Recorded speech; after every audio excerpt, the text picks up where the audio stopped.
Hi, I'm Coach Corey Wayne, and this is my video coaching newsletter. And the topic of today's newsletter is going to be no strings attached relationship. I've got an email. This one's actually from a woman, and what I found interesting about this is that she just got out of a 17-year marriage, and she's dating a guy that also had a couple long-term relationships with her. And what's interesting is this particular guy that she's writing about, she started dating him, or she met him, and he just started barraging her with texts over the course of 3 or 4 days, and until he turned her off totally to the point where she basically said, "Hey, I'm not ready to date yet. It's been great." And what's interesting is his responses, because his responses to her make me go, looks like that dude's been studying my work. So it's interesting. So you see a woman's perspective of what she's thinking and feeling and experiencing as a guy is whether he's reading my book or he's just naturally doing it. But it's interesting how you see it, what a woman goes through when a guy implements the things that I teach and I talk about in my videos, my book, to reattract somebody. So you can see it happening in real time with this particular woman. She writes a very detailed, great email. So with that said, I got a quote, and then we're going to go through her email. And the quote says, "When a man makes a woman feel safe and comfortable, she tends to feel attraction and pull him closer. When he turns her off and causes her to not feel safe and comfortable, she tends to back away or push him away, lose attraction, and test his strength. A man who doesn't know any better will chase, force interactions, try to prove himself, or gain clarity of where he stands. This only confuses and turns her off more. A smart man knows that a woman is like a cat and she'll probably be back later, so relax. It's in the bag." With that said, she says, "Hi, Corey. I'm a 47-year-old woman. I'm attractive, and I have men hitting on me all the time, even in their 20s, but I have a bit of an old school mentality as I feel I may be rigid when it comes to dating and relationships. I really like your approach and thinking. I have to admit, you have good insight into women." Well, that's because I learned shit the hard way. Did a lot of failing before things started to click for me, which obviously if you read my book, you know. "I was married for a long time, and it wasn't until I stumbled on your work that I understood how my marriage broke down. And basically, I was the head of the household, and I didn't like it. So in other words, you became the man in your relationship while your husband became the woman. Not attractive, no sexual polarity in that." She says, "Okay, I do have a question now. Over the summer, I met a man, and when I was out with friends, he had asked for my number and then spent the whole weekend non-stop texting me. No bueno. And there's a predictable result for that, and you'll see." She says, "Which completely turned me off to the point that I lied to him and told him that I wasn't ready to date." So in other words, he made her feel, instead of being this interesting, mysterious guy that's direct, decisive, gets right to the point, makes a date, he's in essence trying to have a relationship with her over text and get her to fall in love. And of course, that makes her feel unsafe and uncomfortable, because if a guy's got his shit together, he's like, "Well, let's get together. Let's go grab a drink. Let's go do something." He didn't do that. Made her feel unsafe, kind of weird, kind of creepy. Guys that are successful and used to women saying, "Yeah, let's go hang out, of course. We're going to make a date." But guys that don't know any better, they're going to behave like this, which ends up with being in friend zone or turning her off, which obviously in this case, he initially turned her off. So what's interesting is what happens next. So he says to her, he very graciously accepted and promised to never contact me again, but I had his number in case I changed my mind. Maybe by that point he was reading my book, watching my videos. It's possible. Almost 2 months went by, and I was so impressed that he had stuck to his words that I decided to reach out to him. 2 months. So I said, you just never know what's going on in a woman's life. And when you walk away like that, because most guys won't do it, he did. They'll just be like, "All right." Or they keep blowing her up. They keep blowing her phone up. They say, "Okay, yeah, give me a call if you change your mind." And then 3 or 4 days later, like, "Hey, what are you doing?" They keep trying to force something until she gets so turned off that she blocks him.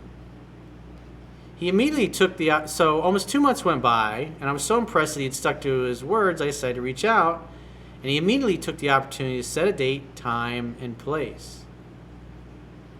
Who knows what she says next? "I like his style.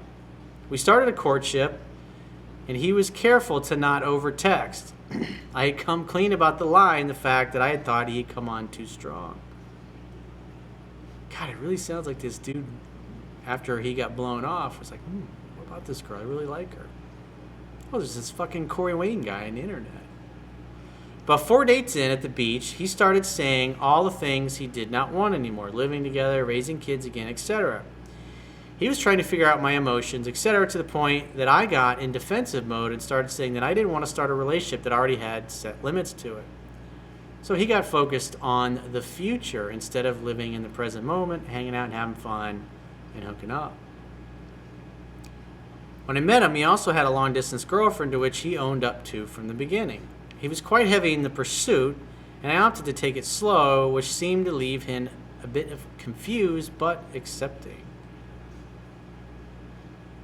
Maybe he's one of those guys that came, cherry-picked a couple tips, started working. He's like, I don't read that fucker's book. I don't need that shit.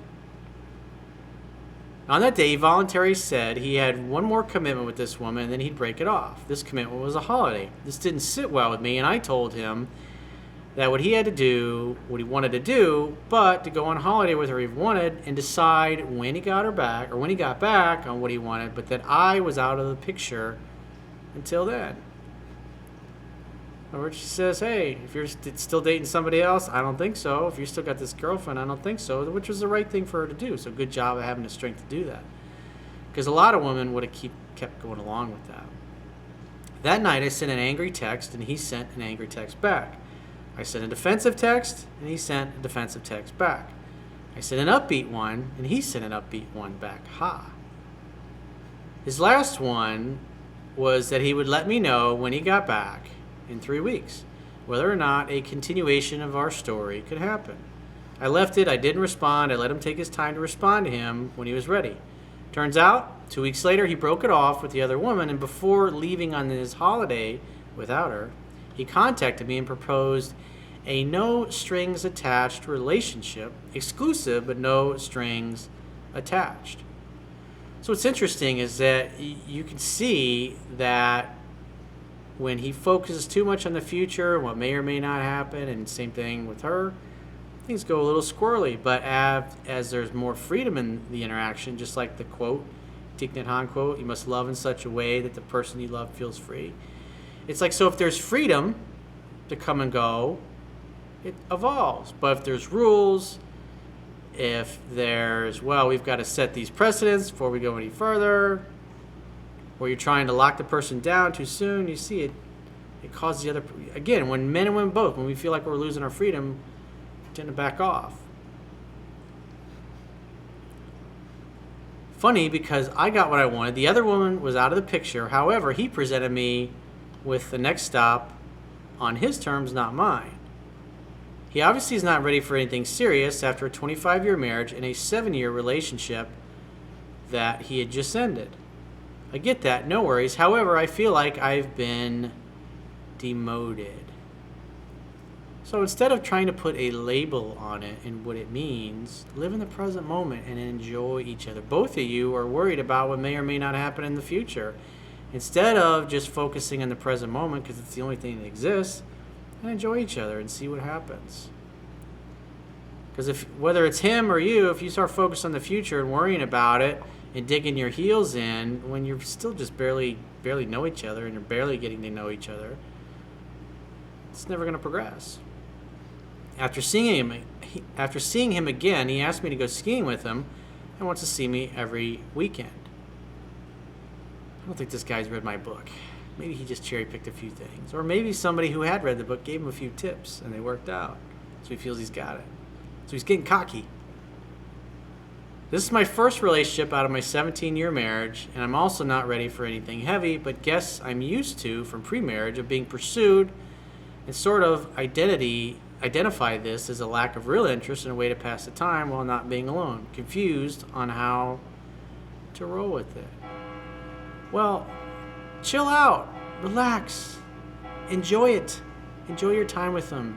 Stop worrying about the future, what may or may not happen in the future, and live in the present moment. Because if you don't, I mean, you don't have a time machine. You can't go forward in time and change anything or see how shit's going to turn out. And you can't go back to fix things that did in the past.